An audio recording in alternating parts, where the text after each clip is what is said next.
सही है। इसके बाद राहु का इम्पैक्ट जब नाड़ी से देखेंगे तो 12 में राहु का इम्पैक्ट आता है। 12 में जब इम्पैक्ट आता है और सर केतु समझ में नहीं इसके आ रहा। 10 में। राहु का हमने कहा नाड़ी जब भी पढ़ेंगे आप उसको ट्राइन समझिए। हम्म। प्लेनेट जहां बैठा है उससे त्रिकोण को जरा, त्रिकोण के तीनों भावों में उसका इम्पैक्ट होता है। राहु बैठा है 4 नंबर की राशि में। 9 नंबर में चार है। नंबर 4 नंबर की राशि में राहु नहीं बैठा क्या? नहीं, 9 नंबर में अच्छा, है। इसमें, हाँ इसमें नहीं, इसमें थोड़ा सा बदल गया। देखिए कभी कभी क्या होता है, ट्रू और मीन राहु का अंतर पड़ जाता है। तो यहां पर राहु केतु की एक तो एक्सिस आ गई सीधी सीधी हम्म। जन्म कुंडली में। हम्म। लेकिन ये तो बहुत अंतर आ गया।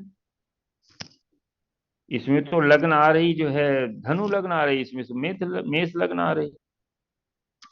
सर क्या टाइम तो हो गया? 9:10 ही आ रहा है, 8 मार्च 1973, है ना सर? हाँ। तो ये तो करेक्ट है इसमें। आ तो मंगल राहु सातवें नहीं में नहीं, है। ये नहीं, गलत गलत हो गया। चल ये इसको बना रहने दो। इसको जी। दूसरे तरीके से देखते, ये चार्ट एक्चुअली एक पेज पहले दिया गया है। इस चार्ट को देखिए, इस चार्ट में जो हम लोग कह रहे हैं वो उसको बाद में लगाते हैं। ये जो चार्ट लगा है, इस चार्ट में देखिए सबसे विडंबना देखिए कि केवल 4 महीने में इसकी मैरिज जो हुई, वो 30 साल की उम्र में मैरिज हुई। 8 जुलाई 2003 को इसकी मैरिज हुई। इसको ऐसे समझिए। और 2004, ठीक 8 महीने के बाद, तो 8 7 15 3 मार्च जो है, मार्च 2004 में इसका डाइवोर्स हो गया।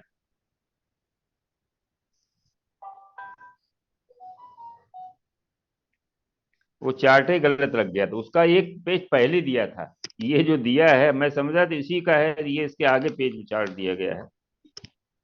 ये असल में एक रिसर्च जर्नल है हमारे पास। कलकत्ता के एक वो थे अपने एस्ट्रोलॉजर, वो अपने बीच नहीं रहे। उन्होंने एक, ये इसको नाड़ी को वहां जाकर के, साउथ में जाकर के उन्होंने सीखा। काफी दिन वहां पर रहे साउथ में। और वहां से उन्होंने कुछ टूल्स निकाल करके उनको चार्ट पर लगा करके देखा। जैसे एक उन्होंने देखा कि मंगल राहु अपने यहाँ वैदिक में भी ये अच्छा कॉम्बिनेशन नहीं है। ये अंगारक योग बनाता है और एक्सीडेंट 100% होता है। लेकिन यहाँ पर मैरिज के लिए उसको अच्छा नहीं माना माने वैदिक में मैरिज के लिए इस क्वेश्चन को देखने की कोई माने जो है अपनों को कोई टूल नहीं है। नाड़ी में चूंकि मंगल, फीमेल चार्ट में मंगल पति का कारक बनता है। तो सर इस पे जो है, जब, इस पे सर हाँ जी, मंगल राहु का कॉम्बिनेशन में गड़बड़ किया, क्योंकि राहु की डिग्री तो मंगल से कम है।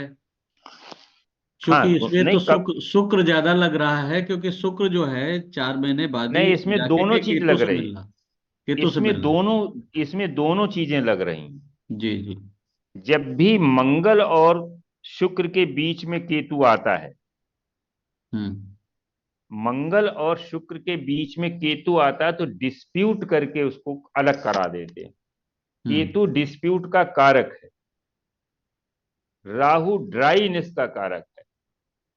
वो संबंधों को ड्राई बना देता है। जैसे मंगल राहु के साथ में है, इसका मतलब मंगल का जो एटीट्यूड होगा वो वीनस के बी फिटिंग नहीं होगा, बहुत ड्राईनेस होगी।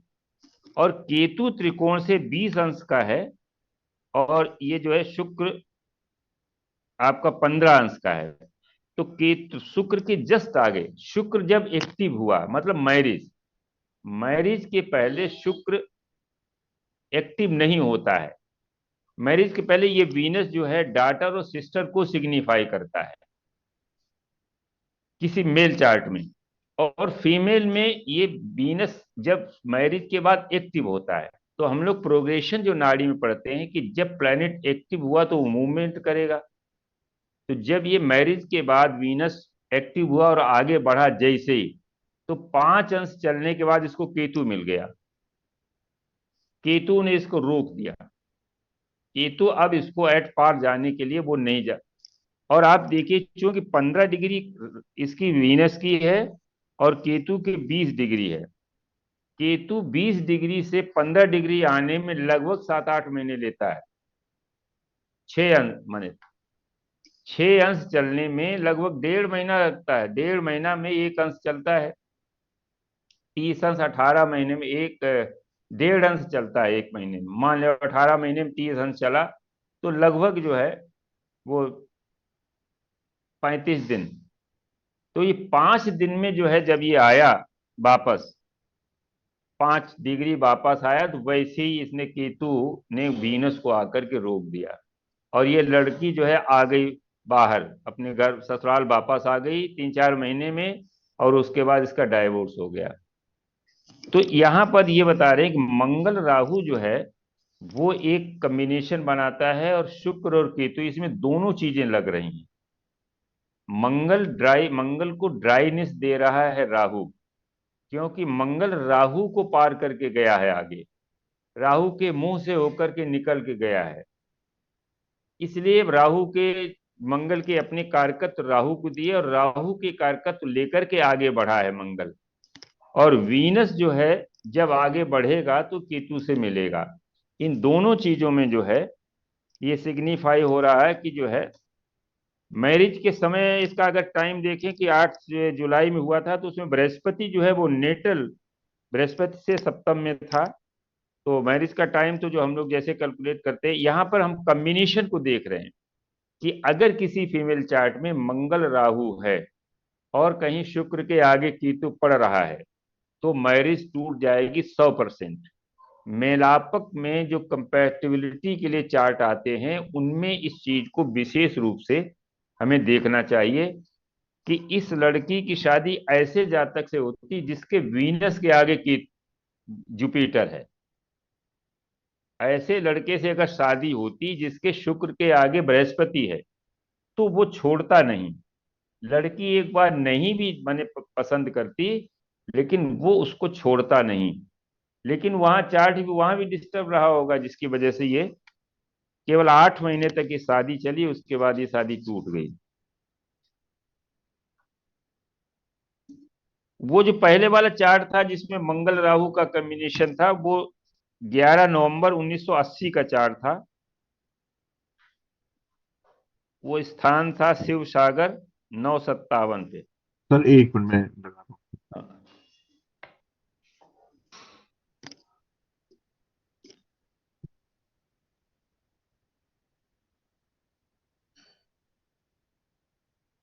सर क्या डेट थी आपने?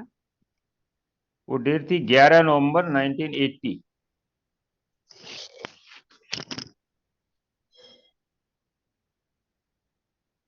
टाइम क्या था?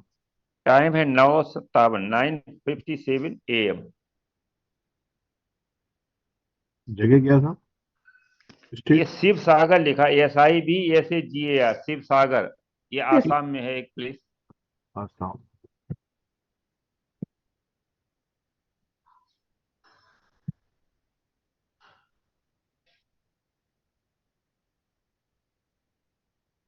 शिव सागर, SHI शिव। नहीं, SI भी लिखा है, S नहीं, H नहीं। SIV। B B B B लिखा सर। हाँ, नहीं SIV। वो वी लिख, B A B Bombay. A B वाला B. B B Singh. SAGAR।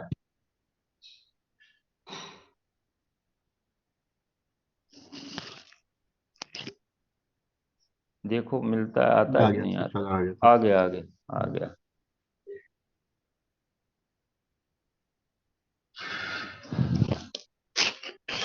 हाँ, वो धनु लग्न की कुंडली आ गई। देखिए इसमें हम लोग पढ़ रहे थे कि इसमें छोटा भाई नहीं है। इसके छोटा भाई नहीं है। कारण क्या है कि मंगल के ट्राइन में राहु है। मंगल के ट्राइन में, आप नाड़ी में हम लोग जब भी पढ़ते हैं तो ट्राइन को बड़ा उसमें महत्व दिया गया है कि ट्राइन को कंजंक्शन मानते हैं। ट्राइन में बैठे हुए प्लेनेट आपस में जो है एक दूसरे से कंजंक्ट माने जाते हैं, और वो जो है 75% अपना जो है वो देते हैं, स्ट्रेंथ देते हैं उसकी। एक ही राशि में अगर प्लेनेट है तो 100% इम्पेक्ट होगा एक दूसरे के ऊपर। अगर ट्राइन में है तो 75% होगा। अगर 3 7 11 में है, मैंने डायरेक्टनेस चार्ट में अपोजिट साइड में, तो फिर उसका 50% होगा। और 2 12 में 25% इम्पेक्ट होता है। तो इस तरीके से इसमें केवल यही हमने देखते हैं कि मंगल के साथ में अगर राहु कहीं ट्राइन में आ जाता है तो वो परेशान करता है, मैरिज की दृष्टि से भी खराब होता है। और मंगल जिसका कारक है छोटे भाई का, वो छोटे भाई को भी वो नहीं आने देता है। तो इस को हम लोग ध्यान रखें कि अगर मंगल राहु किसी चार्ट में है और कंपैटिबिलिटी के लिए चार्ट आता है तो आप उसको विशेष रूप से ध्यान रखें। कुछ कॉम्बिनेशंस हैं वो हम लोग अगली बार डिस्कस करेंगे। अब मिश्रा जी के पास एक चार्ट है, उसको हम लोग लगाते हैं, फिर देखते हैं कि टाइम कितना बचता है तो हम लोग उसमें प्रॉपर्टी कैसे परचेज होती है, किन किन परिस्थितियों में, और कैसे डिस्पोज होती है। ये भी D4 का एक क्वालिटी है। सर मिश्रा हेल्थ, जी आप। हाँ सर, एक हेल्थ का चार्ट है, हेल्थ से जी रिलेटेड थोड़ा हाँ। इशू है, हाँ तो हाँ। उस पे देखना है। प्लीज लगा जी। लीजिए भाई साहब। हाँ बताइए सर। लगाएं। ये महिला का चार्ट है, 6 जून 1980। 6 जून मैंने 6। 6 छः 6 छः 6 6 छः 9 19। 1980। हाँ जी। तो समय 3:15 PM। ये नहीं होगा। 15 15 पंद्रह पंद्रह 15 15। 15 15। ये लखनऊ लगा लीजिए, लखनऊ। उत्तर प्रदेश जमा पे करना, उत्तर प्रदेश। हाँ हाँ, उत्तर प्रदेश। थोड़े हेल्थ के इश्यूज रह रहे हैं इसको, अभी मतलब अभी इसको पहले हम लोग डिस्कस करेंगे। हम्म। पहले देखेंगे कि हेल्थ को कैसे देखते हैं और क्या क्या करते हैं, एल पूरा एल योग मन यू सी उसको। के सी के चलिए LUC के, ठीक है। हाँ ये आ।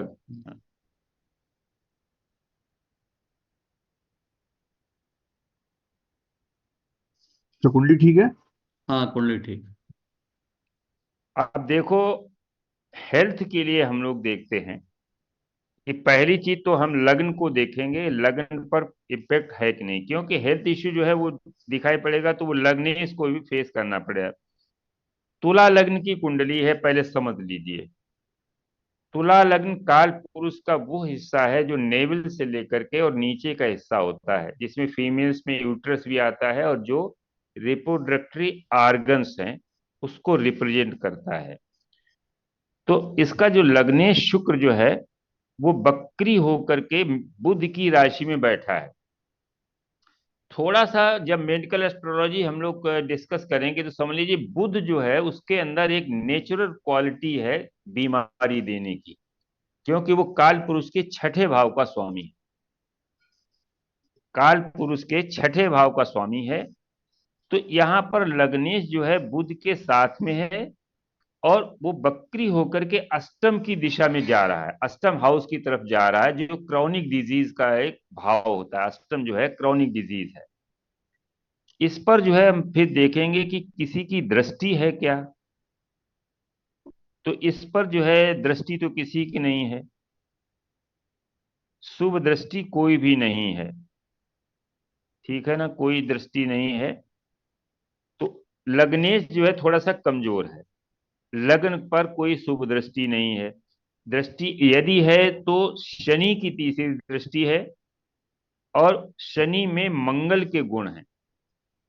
शनि में मंगल के गुण हैं, और मंगल फायरी प्लेनेट है। मंगल फायरी प्लेनेट है। और यहाँ पर बृहस्पति जो बैठा है छठे से छठे भाव में बैठ करके षष्ठे से यानी बीमारी दे रहा है, और मंगल कैसा है, सप्तमेश भी है। तो लग्न को ये तीनों ग्रह, हम देखते हैं कि 3 ग्रह जो यहाँ पर इम्पेक्ट डाल रहे हैं। शनि को अपना गुण दिया गुरु ने छठे भाव का, मंगल ने सप्तम का गुण दिया, और उस शनि ने इन दोनों की ऊर्जाओं को लेकर के लग्न पर डाला।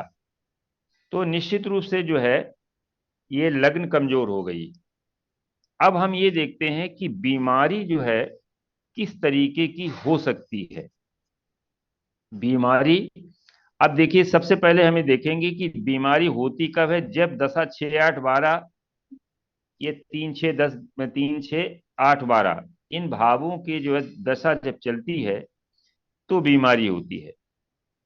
अब चौथे भाव में देखो केतु बैठा हुआ है, और इसका जो स्वामी चंद्रमा है वो पंचम में है, उस पर शनि मंगल की दृष्टि है। सर के अच्छा। चौथे भाव में केतु बैठा हुआ है, हम्म, चौथी राशि में राहु बैठा है। हम्म। तो हमको ये लग रहा है कि बीमारी जो है फोर्थ हाउस से संबंधित है क्या मिश्रा जी?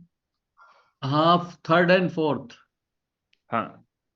अब देखिए मतलब चंद्रमा पर सांस जब हम इसको देखेंगे सांस कि सांस फूलने की चंद्रमा, थोड़ी। हाँ देखिए हम्म, जब चंद्रमा पर जब देखेंगे तो शनि और मंगल की दृष्टि है। ये बैठा है, शनि की राशि में बैठा है, मंगल की शनि की दृष्टि है, षष्ठेश गुरु की है। तो हो सकता है कि लंग्स में कोई इन्फेक्शन हो, जिसकी हाँ वजह से दिक्कत आ जी। रही, अस्थमा। ये अस्थमा का तो योग सीधा सीधा बन रहा है। कैसे सर? चंद्रमा जो है उस पर शनि मंगल की जो है दृष्टि है। अच्छा। और थर्ड हाउस पर जो है, थर्ड हाउस को अगर हम ये देखें तो थर्ड हाउस पर जो है यहाँ पर कोई शुभ दृष्टि नहीं है। गुरु देख रहा, षष्ठेश गुरु देख रहा थर्ड हाउस में, वहां लंग्स हैं थर्ड और फोर्थ में। चंद्रमा जो, अच्छा चौथी राशि में राहु, देखिए जब भी फोर्थ हाउस में या फोर्थ की राशि में नहीं, कर्क राशि में राहु या केतु बैठ जाते हैं तो लंग्स में इंफेक्शन जरूर देते हैं। और ये इन्फेक्शन इसलिए आया कि जब से राहु आया है मीन राशि में, तो उसने फोर्थ हाउस पर भी अपना नवम नवम दृष्टि डाली है। तो अक्टूबर से ये इनको दिक्कत है ज्यादा। हम्म क्यों मिश्रा जी? नहीं, एक्चुअली सर क्या है कि ये बहुत ही स्वस्थ और सारी चीजें रही। कोरोना में एक्चुअली डबल कोरोना का इफेक्ट आ गया, जिसकी वजह नहीं से तो वो, लंग्स की जो है, लंग्स में प्रॉब्लम्स आ गई है। हाँ तो ये तो देखिए ये इसमें, जानना है कि क्या ये लॉन्ग टर्म या क्योरेबल है, या क्या स्थिति रहेगी इसकी। देखो इस समय तो स्थिति अच्छी नहीं है। जी। कारण क्या है, चंद्रमा के ऊपर शनि का गोचर है। हाँ। ठीक है ना? हम्म चंद्रमा के ऊपर शनि के गोचर है, और शनि एरी, एरी जो है राशि है, एरी जो है वो हम्म शनि है। एरी माने प्लेनेट है। हम्म तो इस समय सांस की बहुत बीमारी हो सकता है कि ये बीच में कहो वेंटिलेटर पे भी गई हूँ। नहीं तो ऑक्सीजन तो इनको बीच बीच में लेनी पड़ रही है, क्योंकि शनि ने पूरा खराब किया हुआ है। नहीं, ऐसी स्थिति तो नहीं आई, लेकिन परेशानी तो है। और दूसरी एक बात यह है कि राहु जो है इसमें मीन राशि से जो गोचर कर रहा है, हम्म वो जो है नेटल की जो कर्क राशि है वहां पर भी इसका इम्पेक्ट है। तो कर्क राशि जहां पर लंग्स हैं, हम्म वहां पर जो है 3 में श्वसन तंत्र है, 4 में जो है लंग्स है, वहां राहु का इस समय जो है इम्पेक्ट आ रहा है। हम्म अब बृहस्पति को हम देखते हैं कि सेवियर जो है वो बृहस्पति है। एक तो बृहस्पति सेव कर रहा है थर्ड हाउस को। देखिए वो छठे भाव का रोग का स्वामी होकर के देख रहा है, इसलिए हम ये नहीं कहेंगे ये बचा बचा रहा है। बचा रहा होता तो ये आती ही नहीं। वो छठे का गुण लेकर के वो वहां पर जो है बैठा हुआ है, लेकिन वो अपने भाव को देख रहा है, अपनी राशि को देख रहा है, इसलिए कौन ज्यादा कौन डैमेज सर? नहीं। बृहस्पति। बृहस्पति बृहस्पति की दृष्टि। थर्ड अच्छा, हाउस पर, तीसरे तीसरे भाव पे। हाँ हाँ, ठीक है। थर्ड हाउस पर है और अपनी राशि को देख रहा है, इसलिए ये बहुत डैमेज तो नहीं करेगा, वहां सेव कर लेगा। हम्म थर्ड हाउस के जो भी कारक हैं उनको बृहस्पति जो है वो, अब बृहस्पति आकाश तत्व का कारक है। हम्म तो आकाश तत्व, वहां बृहस्पति ऑक्सीजन का भी कारक है। हम्म तो उसने भाव को तो सीमित किया, लेकिन छठे भाव का गुण लेकर के किया तो ऑक्सीजन की कमी कर दी। यानी उस समय जब ये इन्फेक्शन हुआ तो हम्म उस समय काफी बीमारी हुई, काफी मानी दिक्कत हुई, श्वसन तंत्र पूरी तरह से डैमेज हो गया था। हम्म। अब इसमें जो है वर्तमान में देखिए, अब इसको पहले तो हम ये देखें कि ये लंबी चलेगी कि समाप्त हो जाएगी। जी। बृहस्पति जो है इस समय जब 2 नंबर पे आएगा, हम्म बृहस्पति जी। जब 2 नंबर पे आएगा तो वहां से 2 6 10 को देखेगा। हम्म केतु पर का जो निगेटिव इम्पैक्ट आ रहा है, इसको स्पाइन की भी कोई न कोई परेशानी होगी, कोई स्पाइनल मैंने दिक्कत है। नहीं, स्पाइन में तो नहीं है, स्पाइन में अभी तो नहीं सर्वाइक है। अभी तो नहीं है। सर्वाइकल अभी सर्वाइकल नहीं है। अभी सर नहीं है, अभी एक्चुअली उसी के साइड इफेक्ट है, मतलब थकान आना। हाँ हाँ। जी। तो वो जो है, जब बृहस्पति का यहाँ आएगा तो कुछ जो है ये कम हो जाएगा। और अष्टम शनि जब अष्टम का चंद्रमा से प्रभाव तो हट, नहीं होगा सर, अष्टम का प्रभाव तो नहीं होगा बैठने नहीं का? अष्टम नहीं, अष्टम में बैठ वो बृहस्पति की दृष्टि उस समय, जो हम्म। गोचर का बृहस्पति। हाँ हाँ, गोचर का। देखिए नेटल का बृहस्पति तो अपना छठे का गुण लेकर के थर्ड हाउस को देख रहा है, ऑक्सीजन की हम्म कमी करता है, इन श्वसन तंत्र को वो डिस्टर्ब करता है। हम्म लेकिन जो ट्रांजिट का जुपिटर जब 2 नंबर पे आएगा तो वहां से ये 10 नंबर की राशि को देखेगा, फोर्थ हाउस को। तो हम्म फोर्थ हाउस में जो पीड़ा है उसको ये कम करेगा हम्म। बृहस्पति। जी। शनि जब आगे हटेगा, मीन राशि में जाएगा, तो चंद्रमा को छोड़ देगा, 7.5 जैसे चल रही है। हम्म 7.5 चल रही, तो अभी चंद्रमा जो बहुत पीड़ित है, चंद्रमा जो है लंग्स का कारक है, तो बहुत पीड़ा है, क्योंकि नेटल में शनि देख रहा है और गोचर का शनि वहां से पास हो रहा है। जी। तो चंद्रमा बहुत पीड़ित है। हम्म चंद्रमा पे जब पीड़ा हटेगी, और जब ये बृहस्पति शनि जब मीन में आएगा और बृहस्पति जब मिथुन में आएगा तो ये ठीक हो जाएंगे। हम्म। कोई क्रॉनिक तो नहीं आगे आगे, मतलब लंबा तो नहीं नहीं, कुछ क्रॉनिक इसमें? क्रॉनिक इसलिए नहीं कि चंद्रमा ये ट्रांजिटरी है इम्पैक्ट। शनि जब हम्म से आया तब से इनकी दिक्कत बढ़ गई। हम्म वैसे बीच में ठीक हो गई, जब शनि यहाँ 11 12 नंबर 11 नंबर में था 2021 22 में, हम्म। तो उस समय ये ठीक थी। अच्छा लेकिन सर। जब शनि आ हाँ हाँ हाँ, हाँ, जी जी। जी सर। शनि जब आया यहाँ पर कुंभ राशि में, और बृहस्पति आगे बढ़ गया, मीन मीन में चला गया, और इस समय तो मेष में है, तो बृहस्पति का इम्पैक्ट खत्म हो गया, शनि का बढ़ गया, और इसी बीच राहु आ गया, उसने सीधे सीधा तो फोर्थ। चंद्रमा तो सर 26 डिग्री का है, तो अभी तो इम्पैक्ट और फिर इसका मतलब बढ़ेगा क्या? नहीं, इम्पैक्ट बढ़ेगा अभी, मतलब जो है शनि जब वहां पर आएगा 26 पे आएगा तो विशेष दिक्कत करेगा। तो उस समय शनि का थोड़ा सा जाप आप करा दें। अच्छा, लेकिन उस समय गुरु रहेगा अष्टम में?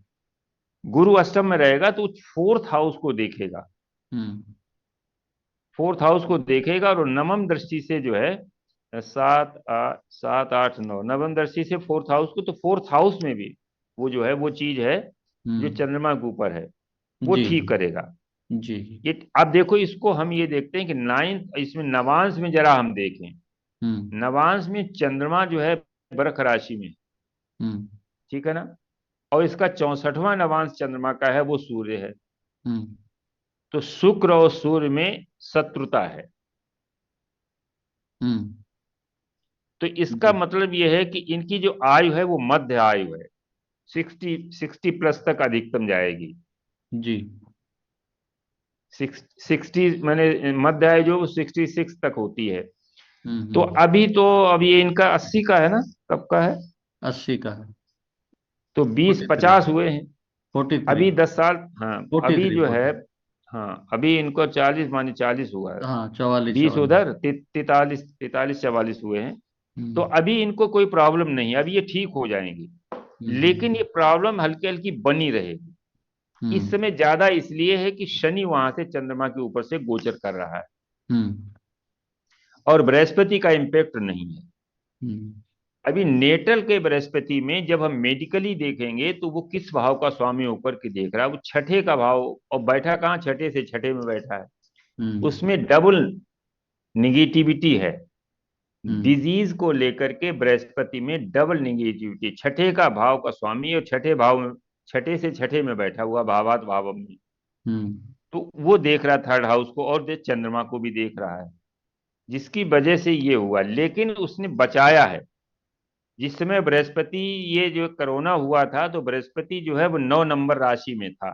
जी। तो हाँ, 9 नंबर राशि से गोचर कर रहा था, उसने उसको बचाया उस भाव को। फिर 10 नंबर में आया तो दिक्कत हुई, फिर 11 नंबर में जब बृहस्पति आया तो दिक्कत फिर दूर हो गई। हम्म। बृहस्पति जब 12 नंबर में आया तो फिर इनको दिक्कत थोड़ी सी बढ़ी, क्योंकि उस समय जी शनि भी आ गया जी। 11 नंबर में। हम्म तो ये ट्रांजिटरी है। क्योंकि नेटल में वो प्रॉमिस है, इसलिए ट्रांजिट ने उसको एक्टिवेट कर दिया।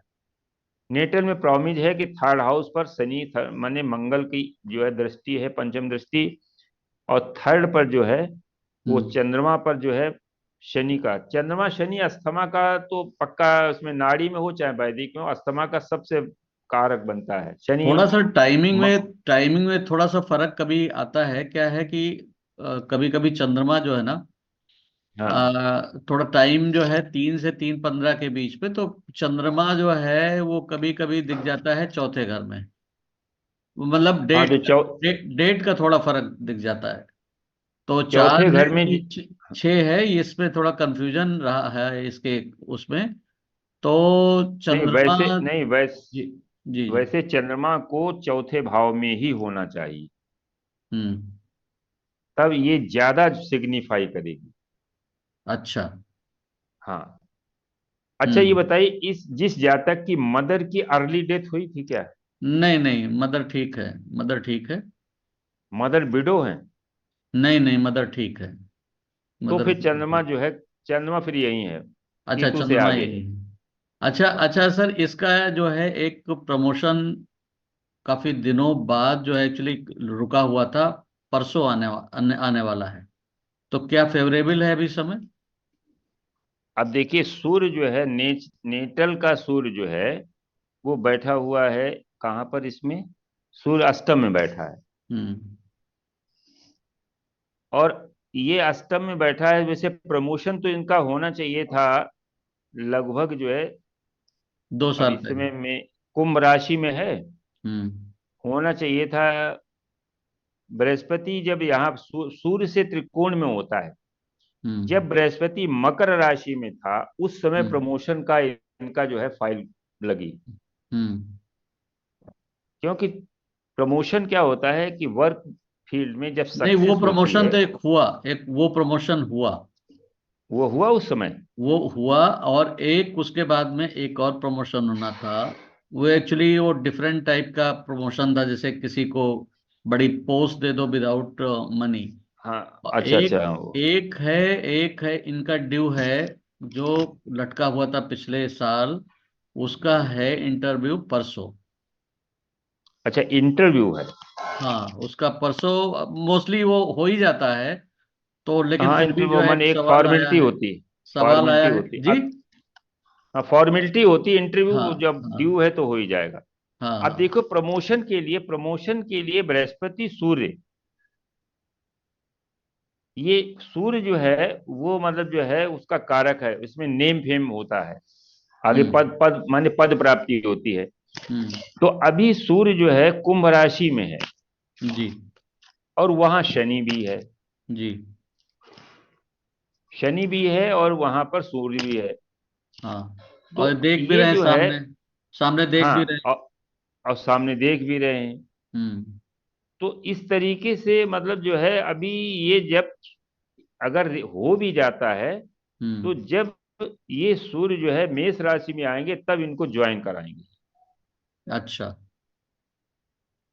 हम्म। क्योंकि अभी जो है यहाँ पर हो सकता है कि थोड़े दिन के लिए टल भी जाए। हम्म। क्योंकि अच्छा। शनि जो है वो सूर्य को शनि जो है वो अच्छा नहीं फील करता। शनि कुंभ राशि में, शनि के घर में, सूर्य हम्म। शनि के घर में है। हम्म। अब जो है सूर्य जब यहाँ आ जाएगा, नहीं, ये बृहस्पति के ऊपर गवर्नमेंट आ जाए। गवर्नमेंट का भी है ना, गवर्नमेंट का भी है। हाँ, तो गोम तभी तो सूर्य देख रहे हैं ना। हम्म। सूर्य गवर्नमेंट के लिए सूर्य को देख रहे हैं। तो हम्म। अब अगर मान लीजिए अभी देखिए परसों होना है, हम्म। और 12 तारीख को, आप समझिए 12 तारीख को नोटिफिकेशन होना है चुनाव का, हम्म। आचार संहिता लग जाएगी। हम्म। आचार संहिता लगने में कोई माने, ये जो अगर इंटरव्यू हो भी जाएगा तो रिजल्ट अभी नहीं निकलेगा। हम्म। हम्म। हम्म। तो ये वो स्थिति बन रही है अच्छा कि अच्छा। शनि रोक देता है। हम्म। सूर्य की यात्रा को अगर कोई रोक सकता है तो शनि ही रोकता है, या हम्म। राहु। हम्म। तो सूर्य अभी कुंभ राशि में 14 तारीख के बाद जो है ये मीन में आएगा, हम्म। और 14 तारीख तक तो शनि के साथ में रहेगा। हम्म। 12 तारीख को नोटिफिकेशन होना है चुनाव का, हम्म आचार संहिता लगेगी। आचार संहिता के बाद कोई भी इस तरह का काम नहीं हो सकता। अगर ये परसों जो है, परसों का मतलब हो जाएगी 12 तारीख है परसों, हम्म। तो अगर परसों हो जाता है तो भी जो है अभी रुकने की संभावना है, क्योंकि शनि अभी सूर्य हम्म के साथ में है। जी जी। और होगा तभी जब ये मेष राशि के आएगा या फिर ऊपर सूर्य के आएगा, 15 अप्रैल से 15 मई के बीच में, हम्म चुनाव के बाद। हम्म। हमें तो अभी ऐसी संभावना लग रही है कि अभी जो है जब इसका मेन बृहस्पति, इसका तो मेन वही हेल्थ का था सर। हेल्थ का मेन था हाँ, कि इसमें नहीं हेल्थ में ये ठीक रहेगी, नॉर्मलिटी है ठीक हो कि है जाएगा। अभी है कि नहीं है। शनि को हट नहीं, शनि को हट जब तक हटेगा नहीं, हम्म या फिर बृहस्पति जब आ जाएगा अप्रैल में, तो काफी हम्म। रिलीफ मिल जाएगी। अच्छा अच्छा। हाँ, हम्म। अभी देखो केतु भी तो ट्राइन में है। सबसे मुख्य चीज है राहु केतु शनि मंगल, ये चार जो है हमेशा प्रॉब्लम देते हैं। हम्म राहु जो है, राहु के ट्राइन में है, इस समय गोचर कर रहा है। केतु हम्म केतु के ट्राइन में गोचर कर रहा है। तो हम्म ये डबल इम्पेक्ट आ गया फोर्थ हाउस पर और 10th हाउस पर। हम्म केतु, गोचर का केतु भी जो है वहां पर अपना इम्पेक्ट डाल रहा है कन्या राशि से, हम्म और गोचर का राहु जो है वो भी अपनी मीन राशि से 10th हाउस को वहां देख रहा है। तो हम्म 4-10 की जो एक्सिस है ये इस समय पूरी तरीके से डबल तरीके से पीड़ित है। पहले तो हम्म। केतु, अच्छा देखिए इसमें ये होता है कि ये मेल है कि फीमेल, फीमेल है फीमेल। दोनों लोग नौकरी करते हैं क्या, हाँ दोनों का। Husband wife? हाँ हाँ। वैसे वैदिक में ये कहा गया है कि अगर 4 नंबर पे केतु राहु एक साथ नौकरी, अच्छा नौकरी करने से पहले इसका स्वास्थ्य ठीक था, हाँ हाँ बिल्कुल फिट। फिट था ना? हाँ नहीं, नौकरी करने से पहले भी फिट था, अभी भी फिट था, एक कोरोना में गड़बड़ हुआ। हाँ, कोरोना वो नेटल में वो चीज प्रॉमिस है इसलिए, लेकिन ठीक हो जाएगी। जी शनि के हटने से ये एकदम माने लगभग 80% रिकवर हो जाएगी शनि को हटने से। जी जी। और बृहस्पति जब आएगा यहाँ पर, हम्म तो इस समय जो है ये डबल इसके ऊपर आ रहा है, चंद्रमा के ऊपर नेटल का शनि की दृष्टि है, और गोचर का शनि वहां पर जो है गोचर कर रहा है। तो चंद्रमा बहुत पीड़ित है। हम्म और फोर्थ हाउस में केतु वहां पर नेटल का बैठा है, और गोचर का केतु के ट्राइन में है वो, कन्या से 10 में। हम्म तो इसलिए वो दिक्कत है। बृहस्पति अभी बचा नहीं पा रहा है, क्योंकि ट्रांजिट का बृहस्पति न चंद्रमा से कनेक्ट हो पा रहा है, न फोर्थ हाउस से कनेक्ट हो पा रहा है। हम्म। इसलिए जो है ये अभी दिक्कत है। ये ट्रांजिट दोनों हटने के बाद ये मई जो में ठीक हो मतलब जाए। 1 मई के बाद से सब सही हो जाएगा, मतलब जी मोस्टली जी, सही हो जाएगा। हाँ मोस्टली सही हो जाएगा। हम्म। साढ़े ठीक। साथी मृत्युंजय का इसको कहो कि ये एक माला मृत्युंजय की किया करें, साढ़े साथी चल रही है। हम्म। अगर नहीं कर सकते हैं तो उसमें डाउनलोड कर लें, सुना करें बैठ के, लेकिन कम से कम उसको जो 108 बार वो बोले तो सुना करें। जी जी। ठीक है सर। अब देखिए बुध शनि, बुध और शनि, शनि जो है यहाँ पंचमेश है और बैठा हुआ है वहां पर एकादश भाव में, और बुध की दशा है। बुध इस कुंडली के हिसाब से द्वादशेश है। और तो क्या भाग्येश भी बुध है। की, हाँ भाग्येश भी। भाग्येश है, भाग्येश है, लेकिन द्वादश चूंकि वह द्वादश का फल करता नहीं। तो बुध की दशा में क्या कोई ये शिफ्टिंग हुई है दूर, बर्थ प्लेस से काफी दूर शिफ्टिंग हुई क्या? बर्थ प्लेस से तो शुरू से ही शिफ्टिंग रही है, जहां बर्थ प्लेस है वहां से शिफ्टिंग ही रही है। अब दशा वैसे ठीक है प्रमोशन के लिए, भाग्येश की दशा है। हम्म। और शनि वैसे कर्म का कारक है, शनि पंचमेश है, तो नवमेश पंचमेश की दशा है, तो ये इस समय प्रमोशन के लिए तो ठीक है, हम्म। आर्थिक दृष्टि से बढ़िया है। और लेकिन हेल्थ के लिए थोड़ा सा जो है जी। दिक्कत है, और कोई बड़ी बड़ी दिक्कत, ये ट्रांजिटरी है परेशानी। ठीक है सर, ठीक हाँ, ट्रांजिट जब खत्म होगा तो ये ठीक हो जाएगा। है। जी जी। और कोई चार्ट हो, नहीं तो फिर अब अभी सर। थोड़ा सा हम लोग एक चार्ट उसमें लगाते हैं। जी सर। सर जो अभी जो आपने स्फुट योग बताया है ना, जी जी, स्फुट बीज को ये थोड़ा सा एक बार और क्लियर करा दीजिए, तो ये क्योंकि ये नहीं समझ में आया पूरी तरह से। देखो सं, उसमें क्या होता संतान है। वाला सर जो बताया था। संतान, हाँ, संतान के लिए हम जी। लोग जी। ये देखते हैं कि कैपेबिलिटी जी। दोनों की। जी। कि देखिए क्या होता है कि अगर लैंड फर्टाइल है हम्म। तो कमजोर बीज भी अच्छी फसल दे देता है, हाँ। और अगर लैंड बैरिन है हम्म। तो मतलब जो है अच्छा बीज भी वहां पर जो है वो जल जाता है, फसल नहीं देता है। जी। तो एक हम लोग जो है इस पे देखते हैं कि जमीन कैसी है। अच्छी जमीन हम्म। होती है तो वहां अच्छी फसल पैदा होती है। हाँ जी। तो यहाँ पर भी देखते हैं कि मैरिज का, सप्तम हाउस मैरिज का है, मैरिज का जो फल है, रिजल्ट है, वो पंचम हाउस में लाभ। सप्तम का लाभ पंचम है। हाउस वाइज जब भी देखेंगे तो पंचम सप्तम का एकादश भाव जो है, एकादश गेन का भाव होता है, हम्म। सप्तम मैरिज का भाव है। तो मैरिज का गेन क्या है? मैरिज का गेन है संतान। हम्म। तो इसके लिए दोनों चार्ट जो है महत्वपूर्ण होते हैं। हम्म। केवल एक से बच्चा दोनों से पैदा होता है, स्त्री और पुरुष दोनों। तो हमें इसमें क्या करते हैं, पाराशर जी ने बताया कि दोनों को हमें देखना चाहिए। मेल चार्ट में हम उसका बीज स्फुट देखते हैं कि कैपेबिलिटी कितनी है सीमेन की हम्म। प्रोडक्शन के लिए। और स्त्री में, फीमेल चार्ट में हम उसका क्षेत्र स्फुट देखते हैं कि फर्टिलिटी कितनी है। तो इसके लिए उन्होंने नियम बनाया है कि अगर बीज स्फुट सम राशि में आ जाए और सम नवांश में भी आ जाए तो ये 100% डिनाई होती है। फिर इसके अंदर सीमेन में ताकत नहीं है कि ये कोई संतान पैदा कर सके। अगर ये विषम राशि और विषम नवांश में आता है तो 100% कैपेबिलिटी है टू प्रोड्यूस चिल्ड्रेन। ठीक उसी प्रकार फीमेल चार्ट में हम लोग देखते हैं कि अगर क्षेत्र स्फुट सम राशि और सम नवांश में है तो वो 100% फर्टाइल है। और अगर सम राशि और विषम नवांश में है तो 50% फर्टाइल है। और अगर वो विषम राशि और विषम नवांश में है, दोनों में विषम राशि में है, तो वो 100% जो है अनफर्टाइल। तो इसके लिए उन्होंने पैरामीटर्स बनाए। पैरामीटर्स ये बनाया कि बृहस्पति तो कारक है संतान का, हम्म। ठीक है ना। हम्म। सूर्य जो है वो इम्यूनिटी का कारक है, और वीनस जो है वो उसका कारक, सीमेन का कारक है। तो मेल चार्ट में सूर्य, बृहस्पति और शुक्र, हम्म। इनको हम जोड़ते हैं पूरा राशि सहित। हम्म।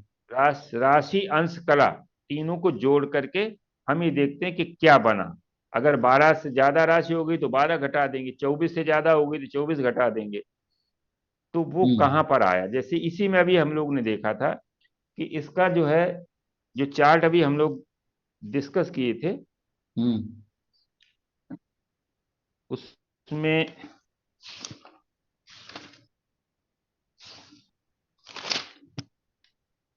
सूर्य का जो है हम लोग निकाले थे 0 राशि हम्म। और 23 अंश और 5 कला है थी। और मीन राशि में जो है बृहस्पति था, तो 11 राशि में 22 अंश पर बृहस्पति था, और 11 राशि 24 अंश 34 कला पर जो है शुक्र था। इन तीनों को हमने जोड़ा था। हम्म। तो कला हुए थे 34 और 5 39, और अंश हो गए थे 23 और 22 और 24। तो 3 2 5 4 9, 2 2 4 6 69, 69 अंश होते। तो इसमें दो राशियां निकाल देते हम, 60 अंश की दो राशि निकाल देंगे तो 9 अंश बचा। अब दो हम्म। राशि अब यहां जोड़ेंगे तो 11 दूनी 22, 2 24 राशि हुई। हम्म। 24 राशि में क्या करते हैं, हम 24 घटा देते हैं। हम्म। तो मेष तो का, 0 राशि, मेष का 49 मिनट। हाँ, मेष का 49 नहीं, 9, अच्छा, 9। हाँ, 69, हाँ, हाँ, 9। 69 अंश आया था। 9, 9, 9 जी। हाँ, तो इसमें से मेष का जो है 9 माने, हम्म। इसका 9 तो क्यों सर लेंगे? मेष राशि, वृषभ मेष नहीं? राशि में 9 अंश, 9 अंश का हुआ। हम्म। हम्म। तो मेष राशि और मिथुन नवांश में हो गया। हम्म। नवांश में तीसरा नवांश हुआ, हाँ हाँ जी। तो मेष राशि में आया और तीसरा नवांश आया, तो सम राशि और विषम नवांश, तो 50%, ठीक है ये। अच्छा। अच्छा, ऐसे देखते हैं हाँ सर। जी हाँ। हम्म अब ये एक चीज और देखते हैं, हम्म नवांश में जो है मिथुन हम्म नवांश कहाँ पड़ रहा, अष्टम में तो नहीं पड़ रहा। हम्म अगर ये नवांश में 6, 8, 12 में चला जाता है तो अच्छा होने पर भी ये खराब हो जाता है। अब देखिए हम्म, इसमें जो हम लोग चार्ट लगाए थे उसका मेष राशि अष्टम में आ गई, हाँ हाँ। नवांश D9 में वो अष्टम में आ रही थी। तो माने एक तो 50% वैसे भी कमजोर था, दूसरा ये है नवांश में वो अष्टम भाव में आ गया हम्म तो कमजोर हो गया। तो 4 पैरामीटर हम लोग इसमें प्रयोग किए थे, D1 चार्ट का प्रॉमिस, D9 में उसकी स्ट्रेंथ और D7 में उसकी प्रॉमिस। हम्म फिर उसके बाद अष्टक वर्ग में केवल 19 पॉइंट थे, और तीसरा ये था कि बीज स्फुट भी उसका डिस्टर्ब था, इसलिए संतान अभी 10 साल हो गए संतान नहीं हुई इसके। हम्म इसको अच्छा, उसमें फीमेल में हम वीनस, मार्स और जो है जुपिटर को देखते हैं। वो क्षेत्र स्फुट जो है उसमें वीनस को देखेंगे, मार्स को देखेंगे, मार्स एनर्जी का कारक है, और जुपिटर जुपिटर कारक है प्रोजेनी का। तो इनका योग करके देखते हैं, तो वहां पर विषम राशि विषम नवांश में आता है तो फर्टिलिटी 100% है, और अगर एक सम में एक विषम में तो 50%। लेकिन उसको D9 में भी हम लोग देखेंगे, रिजल्ट निकालने से पहले D9 में वो 6, 8, 12 में तो नहीं हो गया, उसके आधार पर उसको प्रिडिक्ट करेंगे।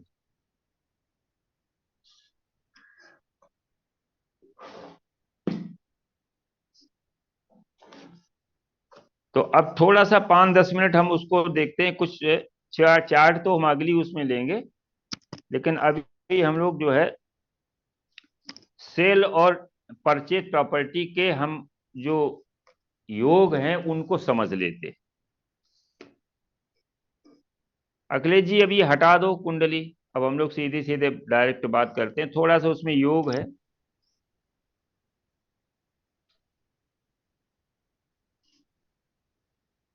देखिए 2-3 तरीके हैं प्रॉपर्टी को सेल करने के लिए, 2-3 बातें हैं।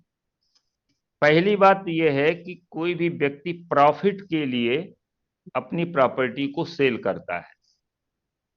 सेल ऑफ प्रॉपर्टी में जो हम 2-3 योग देखेंगे उनको फिर हम लगाएंगे चार्ट में, क्योंकि अपने सभी लोगों के पास में चार्ट हैं और सब लोग कोई न कोई प्रॉपर्टी बेची होगी। तो पहली चीज तो यह है कि प्रॉफिट के लिए पहला पॉइंट होता है कि कोई भी प्रॉपर्टी व्यक्ति सेल करता है प्रॉफिट के लिए सेल करता है। दूसरा क्या करता है कि उसमें नुकसान हो जाता है डिस्ट्रेस में, कभी कभी उसके ऊपर लोन हो गया, कुछ कारण ऐसा बन गया, डिस्ट्रेस में जो है वो प्रॉपर्टी को सेल करता है। और कभी कभी प्रॉपर्टी परचेज में जब डिस्प्यूट हो जाता है तो भी आदमी सेल करता है। तो इनमें 2-3 कारक बनते हैं, 2-3 योग बनते हैं जो प्रॉपर्टी सेल होने का, कि अगर प्रॉपर्टी आदमी लाभ के लिए जो है बेचता है तो क्या कॉम्बिनेशन बनेगा। पहली चीज है जब फोर्थ लॉर्ड